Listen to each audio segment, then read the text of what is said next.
প্রিয় দর্শক শ্রোতা, ডক্টর ইউনূসের অন্তর্বর্তীকালীন সরকার রাষ্ট্র সংস্কারের লক্ষ্যে মোট 11টি সংস্কার কমিশন গঠন করেছিলেন আমরা জানি। তার মধ্যে গুরুত্বপূর্ণ 4টি সংস্কার কমিশন গতকাল 15ই জানুয়ারি তাদের প্রতিবেদন বা রিপোর্ট বা রিকমেন্ডেশন পেপার যাই বলি সেটি প্রধান উপদেষ্টা ডক্টর মোহাম্মদ ইউনূসের হাতে সাবমিট করেছে। আর এই 4টি সংস্কার কমিশনের মধ্যে অত্যন্ত গুরুত্বপূর্ণ একটি হলো সংবিধান সংস্কার কমিশন। এই সংবিধান সংস্কার কমিশন তাদের এই রিকমেন্ডেশন পেপারে কি কি বিষয় রিকমেন্ড করেছে, কি কি বিষয় নতুন করে তারা সংযোজন করার জন্য পরামর্শ দিয়েছে, কি কি বিষয় পরিবর্তনের পরামর্শ দিয়েছে, সেই বিষয়গুলো নিয়ে আজকে কথা বলবো।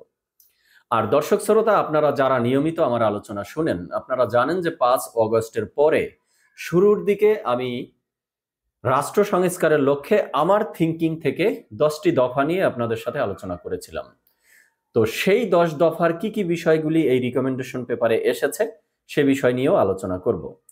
তার মধ্যে সেখানে আমি গুরুত্ব সহ করে বলেছিলাম যে দ্বিকক্ষ বিশিষ্ট আইনসভা প্রণয়ন করতে হবে, এই কর্তৃত্ববাদী, এই ফ্যাসিবাদী সরকার যাতে ইন ফিউচারে আর না আসতে পারে সেই লক্ষ্যে।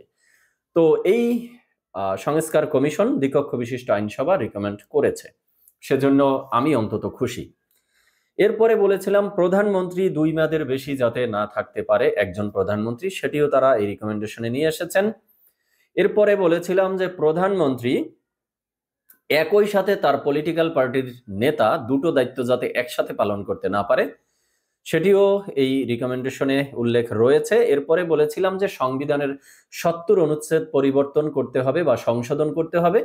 আমরা জনপ্রতিনিধি হিসাবে যে সংসদ সদস্যদেরকে আইন প্রণয়নের লক্ষ্যে সংসদে প্রেরণ করি, তাদের যাতে বাক স্বাধীনতার হরণ না হয়, তারা যাতে জনগণের স্বার্থে জনগণের প্রতিনিধি হিসাবে যাতে দলের বিরুদ্ধে গিয়েও কথা বলতে পারে সেই অধিকার তাদেরকে দিতে হবে। সেই বিষয়টি এই রিকমেন্ডেশন পেপারে রয়েছে। তারা বলেছে যে অর্থ বিল ব্যতীত বাকি সকল ক্ষেত্রেই 70 নং অনুচ্ছেদ সংশোধিত হবে বা বাতিল হবে। এরপরে বেশি গুরুত্ব দিয়েছিলাম যে বিষয়টিতে, যে সংখ্যানুপাতিক নির্বাচন পদ্ধতি প্রণয়ন করতে হবে। তো সংখ্যানুপাতিক নির্বাচন পদ্ধতি নিয়ে এই সংস্কার কমিশন যেটি বলছে সেটি হলো, আমাদের আইনসভার যেহেতু 2টি কক্ষ হতে যাচ্ছে, উচ্চ কক্ষ যেটি, সেখানে সংখ্যানুপাতিক নির্বাচন পদ্ধতি আসবে। তো আপাতত এতেও আমি হ্যাপি, আমি আনন্দিত। কারণ হলো সংখ্যানুপাতিক নির্বাচন পদ্ধতি একটি জটিল প্রক্রিয়া। হুট করে একসাথে বাংলাদেশের সমগ্র জাতীয় সংসদ নির্বাচনে এটি ইমপ্লিমেন্ট করা আমাদের জন্য একটু কঠিন। তো সেক্ষেত্রে ফার্স্টে যদি আমরা উচ্চ কক্ষে এটি ইমপ্লিমেন্ট করি, তারপরে এটির ফলাফল যদি ভালো মনে হয়, টুডে অর টুমোরো আমরা আস্তে আস্তে সেটিকে নিম্ন কক্ষে নিয়ে আসতে পারবো। তো আপাতত এটি ভালোই মনে হচ্ছে। তো এই বিষয়গুলো আমি 10 দফার ভিতরে আলোচনা করেছিলাম। এছাড়াও এই কমিশন আরো যে বিষয়গুলি নিয়ে এসেছে, যে সরকারের মেয়াদ তারা 5 বছর থেকে 4 বছরে নিয়ে আসার জন্য পরামর্শ দিয়েছে, ভালো উদ্যোগ। এরপরে বলেছে যে সংসদের আসন সংখ্যা যেটি 300 এবং নারী আসন 50 মিলিয়ে 350 ছিল, সেখানে তারা এখন এটি 400 করেছে, নারীদের 100 করেছে এবং সেটি নির্বাচিত হয়ে আসতে হবে।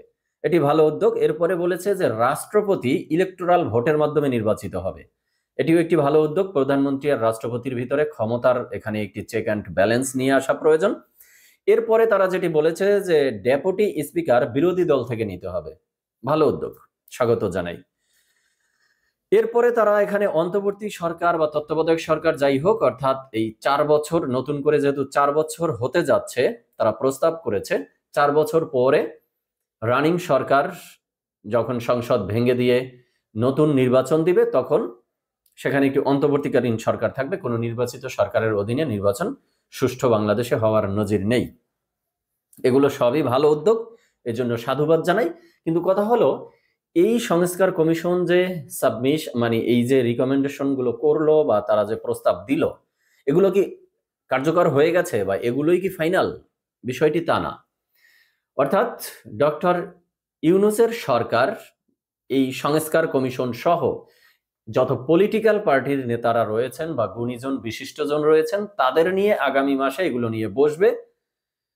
কয়েক দফায় তাদের সাথে এগুলো নিয়ে বসা হবে, আলোচনা হবে, মিটিং হবে। তারপরে সর্বজন, সর্বদল, সর্বমতের সম্মতিক্রমে এই বিষয়গুলো ফাইনাল হবে।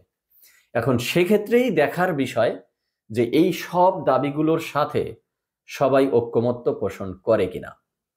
কারণ সবাই ঐক্যমত্য পোষণ না করারই সম্ভাবনা রয়েছে। কারণ আমি ব্যক্তিগতভাবে এতক্ষণ যা বললাম, যেগুলো পক্ষে আমি বা যেগুলোর কারণে আমি আনন্দিত সেগুলো বললাম, বাট তাদের আরো কিছু রিকমেন্ডেশন রয়েছে, কিছু প্রস্তাব করেছে তারা সংবিধান রিলেটেড, যেগুলো আমি ব্যক্তিগতভাবে হতাশ, আমি খুবই দুঃখিত, ভারাক্রান্ত।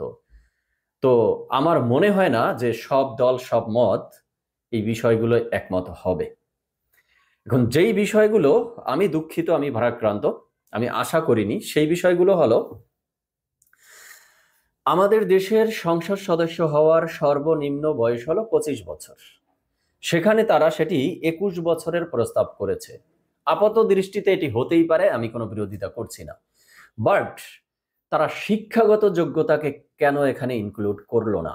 আমি যে 10 দফা আলোচনা করেছিলাম সেখানে জোর দিয়েছিলাম যাতে ন্যূনতম শিক্ষাগত যোগ্যতা নির্ধারণ করা হয় সংসদ সদস্য থেকে শুরু করে ইউপি সদস্য পর্যন্ত সকল জনপ্রতিনিধিদের ক্ষেত্রে। এই বিষয়টি এই সংস্কার কমিশনও এড়িয়ে গেছে বা তাদের নজরে আসেনি কেন আমি জানি না। 21 বছরটি তাদের মাথায় আসলো, অথচ একটি ন্যূনতম শিক্ষাগত যোগ্যতা যদি না থাকে তাহলে হিরো আলম মার্কা, আরো অনেকে রয়েছে এই মুহূর্তে নাম মনে নেই, তাদের মতো ব্যক্তিরা আবারও সংসদ সদস্য হওয়ার জন্য মনোনয়ন কিনবে। এরপরে সেটি নির্বাচন কমিশন নিষিদ্ধ করলে তারা আবার কানাকে হাইকোর্ট দেখাবে, রাষ্ট্রকে হাইকোর্ট দেখানোর চেষ্টা করবে, এই খেলা আবারও চলতে থাকবে। তো আমার মতে ন্যূনতম শিক্ষাগত যোগ্যতাটা নির্ধারণ করা উচিত ছিল। এই জায়গাটাতে আমি খুবই হতাশ। এরপরে যেই জায়গাটিতে আমি হতাশ হয়েছি সেটি হলো সংবিধানের যে মূলনীতি আমাদের 4টি, সেই মূলনীতিতে এই সংস্কার কমিশন হাত দিয়েছে বেশ ভালো। দিয়ে কি করেছে? আমাদের 4টি মূলনীতি ছিল: জাতীয়তাবাদ, সমাজতন্ত্র, গণতন্ত্র আর ধর্মনিরপেক্ষতা। সেখানে তারা গণতন্ত্রকে রেখেছে, গণতন্ত্রকে নাম দিয়েছে বহুত্ববাদ ও গণতন্ত্র। বহুত্ববাদ আর গণতন্ত্র আসলে একই বিষয়। গণতন্ত্র মানেই হলো যেখানে সকল দল সকল মত সবার প্রতিনিধিত্ব গ্রহণ করা হবে।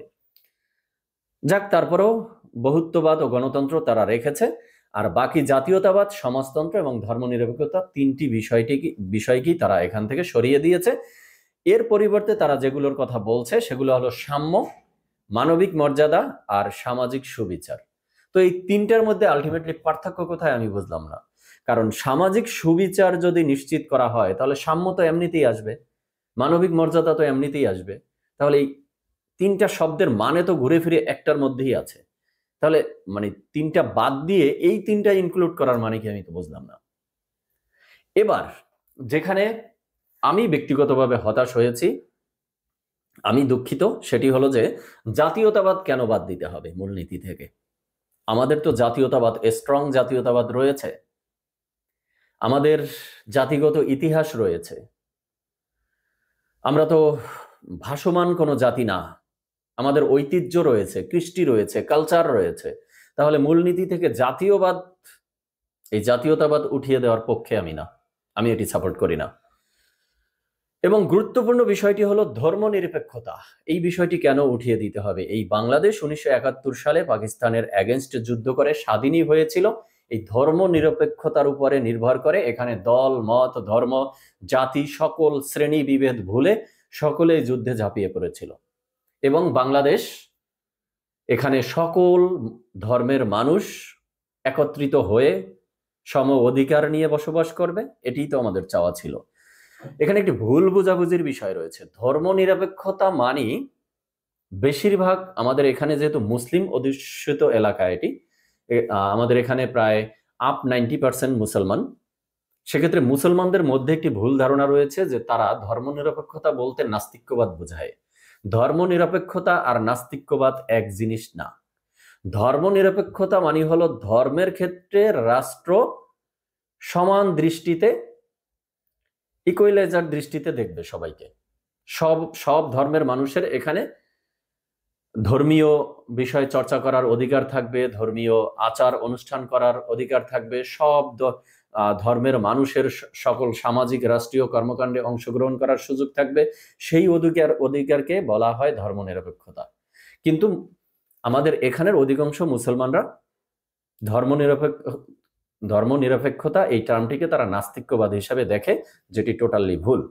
সো আমি সর্বশেষে বলবো যে আমাদের সংবিধানের মূল নীতিতে জাতীয়তাবাদ আর ধর্মনিরপেক্ষতা এই দুটি বিষয় বাদ দেওয়া যাবে না, এই দুটিকে ইনক্লুড করতেই হবে। তাছাড়া এই যেই বিষয়গুলো নিয়ে আমি অন্তত পয়েন্ট তুললাম, আমি দ্বিমত করলাম, সেই বিষয়গুলো নিয়ে আশা করি বাংলাদেশে যে পলিটিক্যাল পার্টিগুলো রয়েছে সব পলিটিক্যাল পার্টিগুলোই দ্বিমত করবে। আর পলিটিক্যাল পার্টির সাথে যদি ঐক্যমত্য না হয়ে এই সংবিধান সংশোধন করা হয়, তাহলে সেই সংবিধান সংশোধনের মানে কোনো ভ্যালুয়েবল বা ফ্রুটফুল রেজাল্ট আসবে না।